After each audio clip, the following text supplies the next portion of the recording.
Welcome to Mixed Messages. If you don't know, I've been doing Animated Atrocities, an internet review show, for a while now. In this, I pick out pieces of media I don't like, and I talk about their failings. I've been doing this since 2013, and you'll notice that there are some things that make me more prone to reviewing certain movies or episodes than others. I tend to stick to episodes that have fundamental storytelling flaws, rather than comedic ineptitude or ugly animation, because I think pointing that out is my strongest skill. Although this isn't always the case. I have reviewed gross-out things, or comedies that just weren't funny. But then, of course, there's a lot of these episodes that try to teach a message, and they do so poorly. These are episodes like It's a Wishful Life, where the moral was so broken, you could barely tell what it was trying to teach at all. Or these episodes could have been like Seahorse Seashell Party, which, comedy or not, tells a very dangerous message that shouldn't be told to anyone. And most recently, there was Let's Not Be Skeletons, which tried to boil down a very complicated issue to such simplicity that it shot itself in the foot. Pun very intended. Then there are episodes like Nobody Doesn't Like TJ. That episode knew what message that they wanted to teach, and they did a fairly good job at teaching that message. But they ended up also teaching another moral. One that wasn't so good. The basic moral of that episode is that you can't get everyone to like you. That is a good moral, and I think it is one that could be talked about in kids' media. It's one that kids could really use. It's not the most profound thing in the world, but it is good advice. The problem is that it also ended up saying that it was okay to just hate people for no reason. The episode was about Gordy, who didn't like TJ. Actually, that's putting it mildly. Gordy was hostile towards TJ for no reason whatsoever, even before TJ started to try and befriend him. This is a problem that didn't just exist with Nobody Doesn't Like TJ. The Weekenders, another show at the time, went with the exact same story with the exact same flaw. Let me put it this way. Cat Concerto and Rhapsody Rabbit are in different universes compared to the Recess episode and the Weekenders episode about you can't make everyone like you. One guy doesn't like the main character tries to appease them, and at the end it's revealed that the guy doesn't like the main character just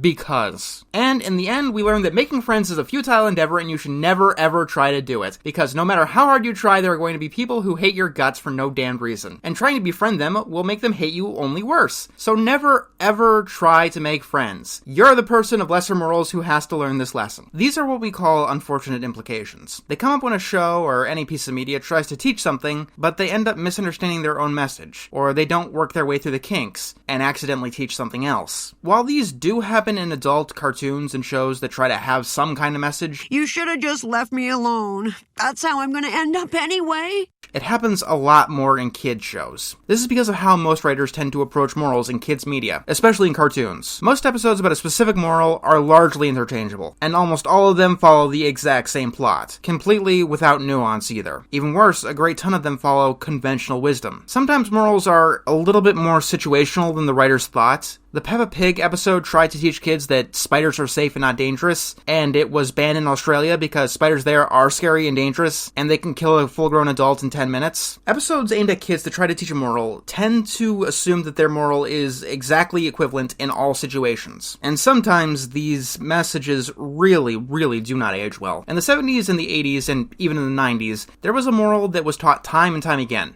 The complainer is always wrong. If you had a problem with the way the group did things, well, you're the one in the wrong, and you need to learn that message. The status quo is God, and it should never change ever. This was the social conventional wisdom at the time, and it was a standard moral taught in many cartoons. Things have obviously changed since then, and it's a fun thinking exercise to wonder what people will laugh or cringe about when they look about how we're living our lives now and what we're teaching our kids. Most writers take a very simplistic, straightforward approach to telling morals in kids' media, which is really a big shame, because morality is a very complicated thing. Right and wrong aren't always easy to figure out, and it almost always has some kind of intense nuance to it. I get the idea of wanting to simplify things for a younger audience. I mean, it's not like kids can understand the complexities of episodes like The Mask, Operation Future, or Helga on the Couch, right? It's strange. This is like the one thing that kids' media is absolutely expected to do, to help them understand right and wrong. No substitute for parental guidance, obviously, but you'd better believe that a bad moral is going to be the first thing that they complain about. But at the same time, these messages are often standard, prepackaged, and so many times they're just wrong. And in this series, we're going to take a rather adult look at some of the messages that I've come across in my reviews, or in children's media in general, and we're going to have a very in-depth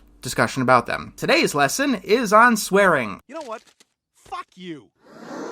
I swear quite often in my daily life and in my videos, but I'm not just going to say fuck censorship and leave it at that. We're going to have a very adult conversation about this, and hopefully this video won't be age restricted or demonetized. Although, you too. Messages about swearing in cartoons do come up every once in a while, but universally they have one major problem. Hey SpongeBob, why is it wrong to tell jokes that make fun of other people's appearance or aspects of themselves that they can't control? Don't stand too close to a squirrel, Billy. You'll catch it stupid. Oh, I see. It turns them into a general laughingstock, and it makes it harder for people to take them seriously. Not to mention, it really does hurt their feelings if they're the butt of every single joke. Alright. Hey SpongeBob, why is it wrong to swear? There ain't nothing fancy about that word. You mean... Yes, that one. Now quit saying that. It's a bad word.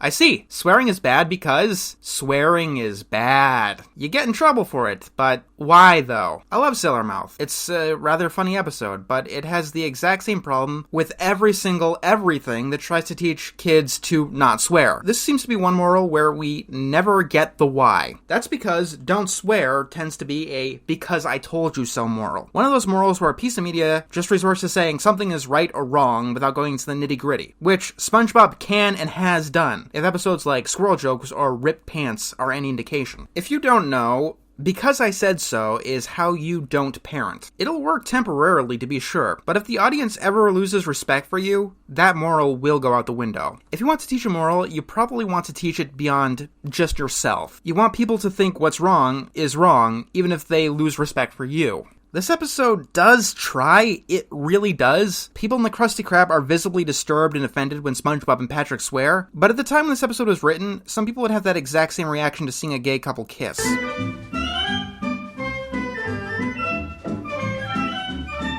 Some people, unfortunately, would still have that reaction today. Isn't another moral that comes up often in kids' media is don't fall into peer pressure? No, don't fall into peer pressure, unless of course it's swearing. Then you should fall into peer pressure every single time about that. Not helping the actual moral aspect of this episode is that the voice actors actually had to use real swears and then bleep it out later. And imagining or actually hearing the uncensored version of the episode makes it a lot funnier. My name is Plankton. Come and eat at the jug bucket.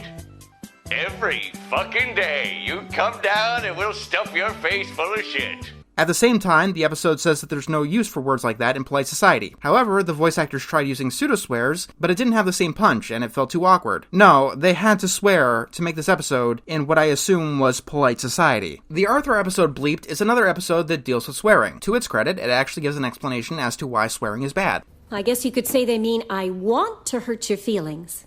Well, fuck me. That's what they mean? To anyone older than the age of last Tuesday, I think you know that this explanation is bullshit. I've dropped a lot of F-bombs in my past, and sometimes it was to insult someone, but sometimes it's because I dropped a desk on my foot, and studies have proven that shouting out a harsh expletive can actually reduce stress. Swearing is actually good for you. But speaking of insults, those words are meant to hurt someone else's feelings, but words like jerk, moron, idiot, brat, or dolt are not swears, and yet they cannot really be used in a positive context, except ironically. These fit Winifred's definition of a swear, but they're not swears. Calling someone an idiot does mean I want to hurt your feelings, but it's not a swear. Piss doesn't mean I want to hurt your feelings. Piss means urine. Shit means feces. Sometimes the word shit refers to your shit, and sometimes it refers to the shit that you left on the floor. Shit can literally be synonymous with stuff. A lot of people on YouTube swear, or at least they did swear. They tend to do this for comedy. In that context, it's code for I want to make you laugh, or I want to show how over the top my feelings are. Asking someone if they want to fuck, the worst swear of them all, kinda means the exact opposite of I want to hurt your feelings. Speaking of synonyms, let's talk about pseudo-swears. What's this crap? Frick means exactly the same as fuck. Fuck is not acceptable, but frick is so acceptable it can be played on mainstream radio. 'Cause in my castle,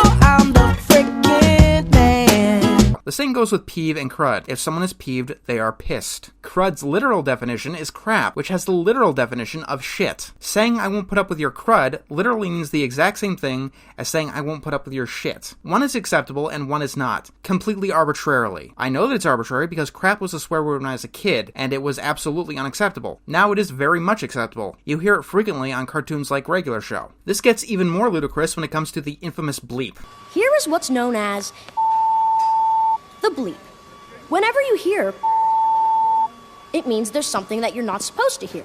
When something is bleeped, you know that it's a swear. That, once again, means the same thing as the swear. It's not like the government is coming out and redacting secrets in mainstream television. Here's the thing, though. They generally keep the first sound and the last sound out of the bleep, so you know what the swear is, even if you've never heard that swear before. And here's the thing. Most swears are very short words. 2 syllables or less. When a short bleep word begins with an F and ends with a K, you don't gotta be an expert in Morse code to know what's going on. I said the word, the big one, the queen mother of dirty words, the F-dash-dash-dash word. And this is why, on YouTube, even bleeping your swears can affect your monetization, because YouTube actually has harsher standards than mainstream television. They will make you take a tinkle when you want to take a piss. And they'll make you call fellatio a trouser-friendly kiss. Swear words get their verbal power from their context. Saying piss out of context means nothing. At the same time, you can't just take a random word like, say, brat, and say that it's a swear word. You need to create an entire context as to why saying this word is so taboo. Crud and shit have the exact same context, and that context is poo-poo. Shit is a swear word because humans are innately repulsed by waste, so psychologically they think by using more flowery language that what the object is might actually smell just a touch more flowery. But no, the baby taking a poo-poo or the baby shitting, it smells the same in every single way. Big and gigantic are synonyms. However, there are some things that I would call big that I would not call gigantic without exaggerating. A house can be big, but a mountain is gigantic compared to it. Swears and pseudo-swears do not have this correlation. One word literally means the other, because the literal definition of frick is fuck. The most obvious response to all of this is, you don't want kids to swear, do you? Frankly, my dear, I don't give a damn. By the way, damn at one point used to be a swear, but it's kind of fallen out of use as such, since very few people take random Joes damning them to hell for all eternity very seriously. But let's talk about kids and swearing. You're a No, you are! You look like a You're a If you were to film a single 6-hour day in any middle school in the United States and send it to the MPAA as a documentary, it would be rated NC-17 on the profanity alone. And that's ignoring all the talk about sex that they do. Here's the thing. Kids swear more than adults on a daily basis. Even the very young ones. Most kids learn to swear about 4 years old. And yes, even at that stage, they do understand the context of swearing. Believe it or not, I actually didn't swear much myself in middle school. I didn't really feel the need to start swearing until I started making YouTube videos. And because I was the only middle schooler who didn't really swear, I was kind of seen as an outcast because of it. Remember, according to Sailor Mouth, swearing is wrong because it freaks people out. Well, what if you're the freak because you're the only person who isn't swearing? The action itself, swearing, does not change. And don't give me that shit about adults better understand the power of swearing. How a 15-year-old and a 25-year-old use swears are identical. One just does it more than the other. And that's the 15-year-old. And before the demonetization changes on YouTube, being a YouTuber who didn't swear was almost seen as a novelty. You were weird and you constantly got comments and questions about it. Even now, people assume that the YouTubers who don't swear are only not swearing because they're afraid of being demonetized. Apparently, I've been swearing a lot less lately, although I didn't really notice, but I get new comments all the time about this because I swear less and less. What's right and wrong isn't dictated by what makes the people around you feel uncomfortable, as we've had to learn time and time again. Try watching Sailor Mouth and imagine the episode being about peer pressure, and the episode falls apart. The moral, don't fall into peer pressure, should be consistent in every single episode if you truly believe it. SpongeBob did do an episode about peer pressure, Grandma's Kisses. The moral was that you shouldn't let other people change who you are. I guess unless it's something like swearing, which actually doesn't hurt people. And I guess that's what we're all forgetting. Swears are just words. Words out of context do not hurt people. And personally, if my own kids started swearing, I really wouldn't care. There are worse habits for them to have. And this is just an aside, but kids swearing is kind of hilarious. Motherfucking piece of shit Tallulah. I keep seeing her every fucking day. I'm not a stupid idiot bitch. She's a stupid idiot bitch who can't run this town. She got her head so far up her ass that she doesn't know what she's doing. In my experience, the people who do tend to have hang-ups about swearing are uncomfortably uptight. Because swearing, saying these words that don't mean something consistently, is harmless. Words like piss don't have the same cultural baggage as slurs do, so there's no issue there. But what about in the workplace? You can't have people swearing there. Well, once again, in my experience, employees function a lot better when they're able to communicate better, when they're able to use the language that they choose. If there's something that's wrong, I don't want them to have to trip over their words in order to tell me in a socially acceptable way. If there's a problem, spit it the fuck out. And if there's a fucking problem, you better tell me immediately. Most episodes that I pulled out for this analysis do come out from about a decade or longer ago, because I do think that swearing is becoming more of a socially accepted thing, because reality. The people that we want to stop swearing the most do it the most. And swears on their own don't really hurt anyone. Even if somebody that I personally cared about deeply was trying to insult me directly. If someone I really cared about called me a fucking idiot, being called the idiot, i.e. the word that's not the swear, would hurt me more than the swear itself. The swear wouldn't do anything. You see a lot more swearing on television nowadays. Everyone's familiar with George Carlin's 7 words you can't say on television, but nowadays you'll hear them on the right station on a daily basis. However, it's hard to say the direction that acceptance of swearing is really going, because YouTube. Considering this topic has come up throughout the entire video, I suppose I should talk about my feelings towards YouTube trying to become more family-friendly. They're trying to appeal more to kids, to the point where your monetization is hurt even if you bleep out your swears. YouTube keeps trying to appeal to families, specifically kids. I mean, it's hard to ignore that. YouTube has got a kids app and even a YouTube restricted mode, which is kind of redundant, but it seems like they really want kids to use their website. How one of the most paid YouTube stars, Ryan Toy Reviews, is younger than 10 years old. And in my personal opinion, YouTube should not be trying to appeal to kids like this, even ignoring the comment controversy that happened a couple of months back. YouTube intentionally trying to get kids to use their platform is illegal. Literally illegal. Most platforms like Facebook, Twitter, and yes, even YouTube, do say that you need to be 13 years or older to use their platform. There is a legal reason for that. These websites collect data, and it is illegal in the United States to do the kind of data collection that these websites do on people younger than 13 years old. And for a good reason. Remember, EULAs are made to be as vague as possible so adults don't know what they're reading. And let's really think about this. If you want to make the argument that a EULA is a contract, a legal agreement, then no one should be able to use these sites under the age of 18, because a minor cannot enter a legal contract agreement, at least without the consent of their parent or guardian. Appealing to kids, like YouTube is doing, is not just screwing over creators. It could get them into serious legal trouble. Here's another thought experiment. Watch Sailor Mouth and replace the censors, the dolphin eeks, with a random word. Any random word, like bottle. And the episode reads exactly the same, because swears are just bad words that we have arbitrarily deemed as bad. And that's my piece on this one. If there are other morals that appear over and over again in cartoons that don't seem quite right, or they ignore all of the nuance, hit me up, and I might talk about it on this new series. Tell me what you think about this. I have quite a few episode ideas, and I think I can keep this going for quite some time if you like this kind of thing. I hope y'all fucking enjoy this. Like, comment, and subscribe, you stupid bitches! Sally, what the fuck are you doing? I'm standing my ground, Sally. You're literally just saying a bunch of stupid shit over and over and over and over again because you don't know how to improvise.